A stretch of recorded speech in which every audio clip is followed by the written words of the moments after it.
પતંગ સંદેશ ન્યૂઝમાં આપનું સ્વાગત છે। છોટાઉદેપુર તાલુકાના અત્રોલી જૂથ ગ્રામ પંચાયતના 12 ગામો આઝાદીના 77 વર્ષ પછી પણ રસ્તા વિહોણા છે। ડામરના રસ્તા જ ન હોવાથી ભારે કીચડ અને ઉબડખાબડ રસ્તાને કારણે ગ્રામજનો હાલાકી ભોગવી રહ્યા છે। ગ્રામજનોએ સૂત્રોચ્ચાર કરી રસ્તા માટે માંગ કરી। છોટાઉદેપુર તાલુકાના અંતરિયાળ ગ્રામ્ય વિસ્તારમાં આવેલા અત્રોલી જૂથ ગ્રામ પંચાયતના 12 ગામો દેશ આઝાદ થયે 77 વર્ષ જેટલો સમય વીતી ગયો છે, પરંતુ આઝાદી મળ્યા પછી કેટલીય સરકારો આવી અને ગઈ, પરંતુ 12 જેટલા ગામોમાં આજે પણ પાકા ડામર રસ્તા બનાવવામાં આવ્યા નથી, જેના કારણે ગામ લોકોને ભારે હાલાકી અને મુસીબતનો સામનો કરવો પડી રહ્યો છે। જે સમસ્યાથી ત્રાસી જઈ ગ્રામ લોકો દ્વારા મીડિયા સમક્ષ પોતાનો રોષ ઠાલવ્યો હતો અને સ્થળ ઉપર રજૂઆત કરી હતી, જ્યારે કલેક્ટર કચેરીએ પણ આવેદનપત્ર આપી રજૂઆત કરી હતી। પ્રજાને મુખ્ય માર્ગ સુધી આવવું પડે અને જિલ્લા મથકે આવવાનું હોય, પરંતુ ભારે કીચડ અને કાચા રસ્તાને કારણે મુસીબતનો સામનો કરવો પડી રહ્યો છે। તંત્ર દ્વારા અંતરિયાળ વિસ્તારમાં આવેલા કાચા રસ્તાઓને ધ્યાનમાં લેવામાં આવતા નથી।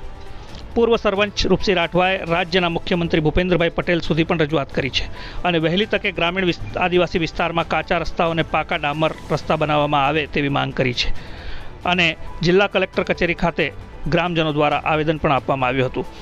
અત્રે ઉલ્લેખનીય છે કે છોટાઉદેપુર તાલુકાના અત્રોલી જૂથ ગ્રામ પંચાયતના 12 જેટલા ગામોને જોડતા રસ્તાઓ ન હોવાને કારણે પ્રાથમિક સુવિધાઓથી વંચિત રહ્યા છે, જ્યારે ઇમરજન્સી 108 જેવી સેવા, આરોગ્યની અને શૈક્ષણિક સેવાઓને જિલ્લાના મથકે અવરજવર કરવામાં ભારે હાલાકી ભોગવી રહ્યા છે।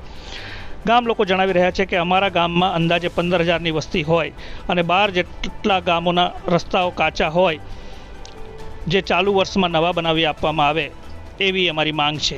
સદર કાચા રસ્તા બાબતે અમને ભારે નારાજગી છે। મારું નામ રાઠવા અંતરભાઈ ધનસિંહભાઈ, ગામ કોલે।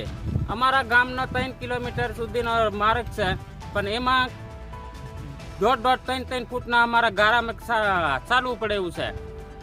પછી અમારે નાના છોકરા નિશાળે જવા કે એમ્બ્યુલન્સ કે દવાખાનું આવે તો એમ્બ્યુલન્સ પણ નથી આવતી આ ગામમાં।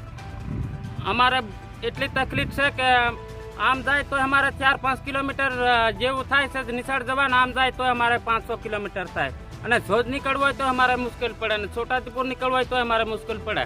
એટલે અમારે શું છે,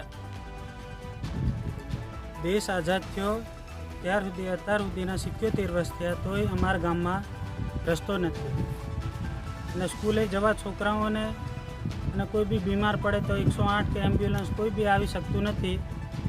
તો અમારી ખાસ નમ્ર વિનંતી કે અમારા ગામમાં ડામર રસ્તો જોઈએ। કયું ગામ? ગામ કોલી, તાલુકો છોટાઉદેપુર, જિલ્લો છોટાઉદેપુર। શું નામ?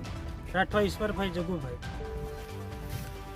છોટાઉદેપુર તાલુકાના કોલી ઉખલવાટ રોડની દરખાસ્ત 2091માં કલેક્ટર સાહેબે કરાવી હતી, તેની રજૂઆત ચાલે છે, પણ સરકાર હજુ કોઈ નિરાકરણ આપ્યું નથી, અને આ રોડની બહુ ભારે મુશ્કેલી છે।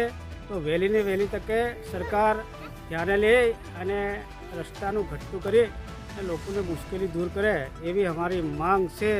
પૂર્વે સરપંચ રૂપસિંહભાઈ હીરસિંહ રાઠવા। ખુમાનભાઈ નારસિંહ, ગામ કોલી, તાલુકો છોટાઉદેપુર, જિલ્લો બી છોટાઉદેપુર। અમારા ગામમાં 3 કિલોમીટર રસ્તામાં અમારે બહુ કીચડ છે, 108 પણ આવી શકતી નથી। કોઈ બી બીમાર થાય તો 108 પણ અંદર આવતી નથી। અમારે ખાટલામાં ખાલી જવું પડે, 3 કિલોમીટર એટલી ઉપસીલીક જવું પડે। બહુ રસ્તાની અમે માંગણી કરી, 3-4 કેટલી અરજીઓ કર્યો, આજ સુધી હું અરજી હાથમાં પણ લખ છું,